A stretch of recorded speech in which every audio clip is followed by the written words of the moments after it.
Hello, everybody. My name is Richard Russell, and today I will be going over data tables. Let's start with the most fundamental question.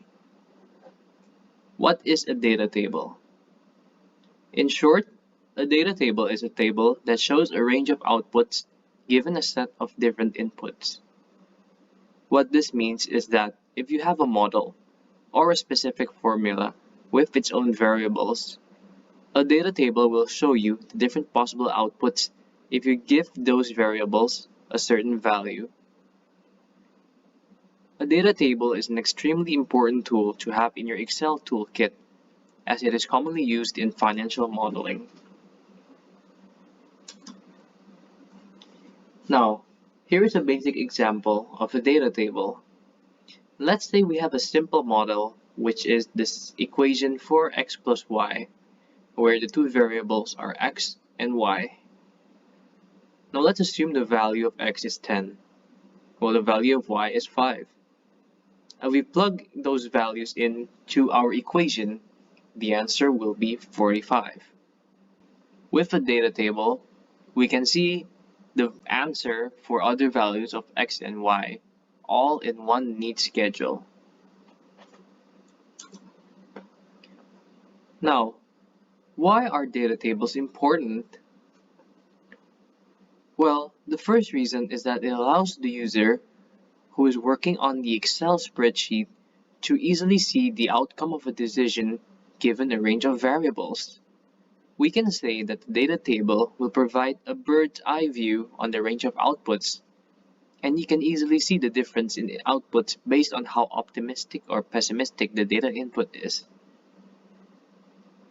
The second reason is to see how sensitive the financial model is.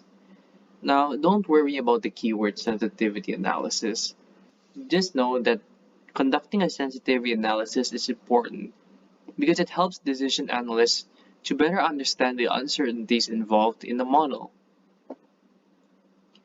The third reason is that data tables can create better forecasting using historical and true data, as these data tables will allow the users to see how certain variables might affect the outcome of a model.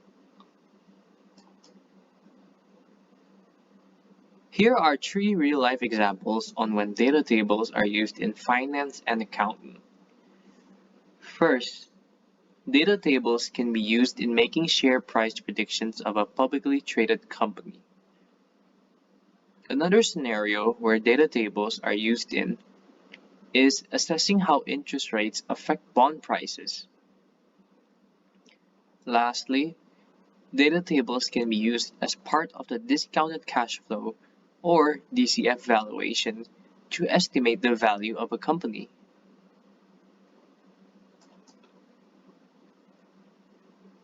Now, how to create a data table? There are 6 simple steps in creating this data table. First is to create the actual model. Recall our example a few slides before, where the model is the simple equation. Models usually include a set of inputs, the outputs, and the necessary formula so that the input can become the output. The second step is to link the output to the data table.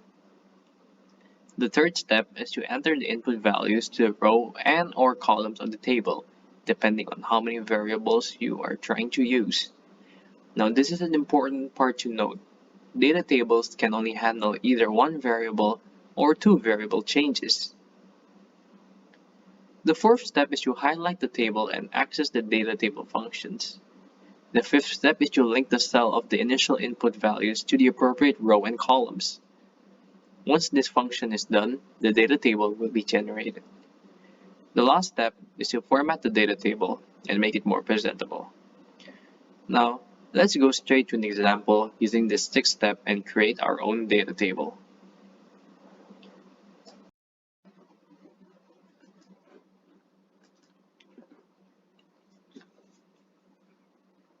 Hello. Now we will be going over our first problem. Let's start by reading our scenario. As an intern at Circle Bucks Coffee, you are asked to create a data table to show how changes in unit price and unit volume of Circlebox coffee affect its profit. From this scenario, there are three things we need to keep in mind: the unit price, unit volume, and net profit. In this case, the inputs we will deal with are unit price and unit coffee, while the output is the net profit. Now, let's get started with creating our data table. The first step is to create a model, where in this case, our model is a simple income statement. An income statement is one of the major financial statements that reports the company's revenues and expenses. In other words, it indicates how the revenues are transformed into the net profit or net loss, depending on the revenue and other expenses. The first item in our income statement is the revenue, which is the total income a company received from its normal operations, which in this case is the amount of coffee sold.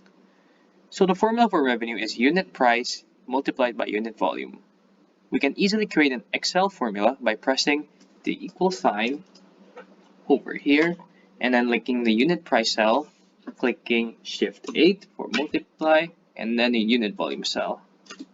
As you can see, the computer will do the computing for us. And now we have our revenue, which is $50,000. Next, the cost of goods and services is the amount of money the company pays to produce their cup of coffee.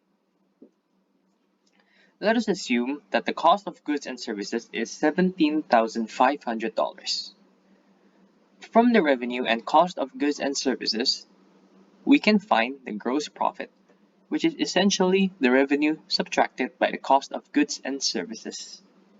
We can do that by writing another formula. Remember to start your formulas by writing the equal sign. Next, we will click the revenue cell and subtract it by the cost of goods and services cell. And there we have it. Our gross profit is $32,500. Next, we have our general and administrative expenses. These are the money the company pays for things such as employer salary, rent, legal fees, insurance, and utilities. If we subtract the gross profit by the general and administrative expenses, we get our net profit. And so we can write another formula for the net profit. Click the gross profit cell, minus general and administrative expenses, and there we have it. We find that our net profit when we sell $50 per cup and we sell 1,000 cups per month, the net profit is $12,500. And there we have it. We are done with step 1. We have created our model, which is this simple income statement. Now, moving over to step 2, which is to link the output to the data table. From the scenario, the output that we want to measure is the net profit, which is this cell. And so, to link the output to the data table, you can simply use the equal sign and then click the cell that holds the value of the desired input. Let me show you what I mean. So in here we have an empty space dedicated for our data table. Let's say we want to put our output here, and usually it is good practice to put your desired output in the top left corner of the table. And as mentioned before, to link the output to the data table, you can simply use the equal sign and then click the cell that holds the value of the desired output, which in this case is row E, column 17. And there we have it. Now, it is extremely important to link the net profit, as there are few formulas stacked on top of this cell. For example, to find the net profit, which is this formula, we had to find the gross profit first, which also have another formula, which also stacked on the revenue formula. And therefore, linking, which is using equals E17, the output to the data table allows the data table to recognize that there is a list of formulas on top of this output. Now, The next step that we have to do is enter the input values to the row or column of the table. What this means is that we will be inputting the alternative unit price and unit volume of the input in either our row or columns. As for the position, it is entirely up to you as to whether you want your unit price to be in either the row or the column. The importance of the position will come later in step 5, which is to link cells of initial values. But right now, let us assume that we want our row to be the unit price while our column is our unit volume. Here is the simple graph to remember the difference between row and column. Now, one way I like to remember is that the paddle of a rowing boat goes from left to right. Now, for the value that we will be inputting, it is also entirely up to the creator of the data table. What I mean by this is how you want the alternative inputs to be. Usually, it will be best to consult with your coworkers as to how you want the data to be like. In this example, let us say we want to see what will happen when the unit price changes per $5 while unit volume changes per 100 cups. So let's start creating our data table.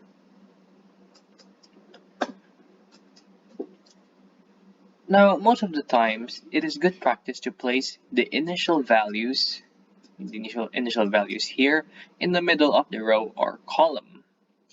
This means that we will need to place $50 over in the middle of the row, while 1,000 cups will be in the middle of the column. Since this is just considered best practices, there won't be any strict rules on whether you should follow it, but it keeps the table looking good. Now, this also means that you should try to put your row and columns on an odd number. So that means making it either 5 rows, 5 cells in a row, or 7.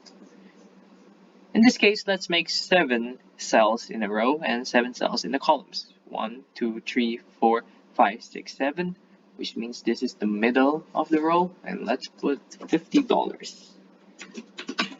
And 1, 2, 3, 4, 5, 6, 7, and so in here we will put 1,000 as the unit volume. Afterwards, we can place the increasing or decreasing value based on our initial assumptions before, which is that we want to see difference per $5 for unit price and difference per 100 cups per unit volumes. Now let me just put that in. So let's go back first. It is entirely up to you how you want to do this. Let's say 45, 40, and in here 35. Now similarly, this will be 55, 60, and 65. And so in here, from 1,000, we want to see difference per 100 cups. So 900, 800, 700. Well, this will be 1,100, 1,200, 1,300. Okay, we're now done with step 3. The next step is to highlight the cells and access the functions. Basically, we will need to highlight the whole table, including the output that we linked and our newly created row and column. Alright, let me just do that. There we have it. We have a good outline of what our table will look like. And then head over to data, which is just between formulas and review, data. And over here in the forecast, we have what if analysis. Click it and there will be data table. Now this is where the row and column matters. Remember that for our rows, which goes from left to right, let me just delete this, my bad. Remember that for rows, which goes from left to right, we put our unit price, while column, which goes up and down, we put our unit volume. So for our row input cell, link it to the cell that holds the original unit price, while for the column, link it to the cell that holds the original unit volume. And there we have it. Simply click OK, and there we go. We have our data table. The computer will automatically generate the number based on all of the formulas we are given here while replacing it with the appropriate inputs. Now, that was step 5. We have linked the cells of the initial values, which is B9 and B10, and we have our data table. The last step is to format the table. Remember that in businesses, communication is key. So one way we can format the table is first we can make this number represent dollars, which is over here in number, and this dollar sign over at home. We can click the dollars, and there we have it. Now in accounting, dollars that are covered in parentheses means loss or a negative number. And just to check whether our data table is correct, we can refer back to the initial values.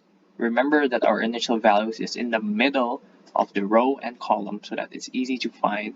And if we look at the middle, this is the middle for $50. This is the middle for 1,000 cups. There we have it, 12,500, which is exactly the same as the net profit in our model. The next way we can format the table, we can probably put some outline and borders. Not bad. Lastly, we can create conditional formatting so that it's easier to see based on the colors. We can click conditional formatting here, color scales, and usually the first color scale is what works. And there we have it. As we can see, the higher the unit price of our coffee, which is $65 per coffee, not bad for a coffee price, and selling 1,300 cups yields the biggest net profit. Now, you can send this over to upper management, give yourself a pat on the back, and maybe treat yourself with a venti caramel macchiato. Congratulations, you have finally understood data tables.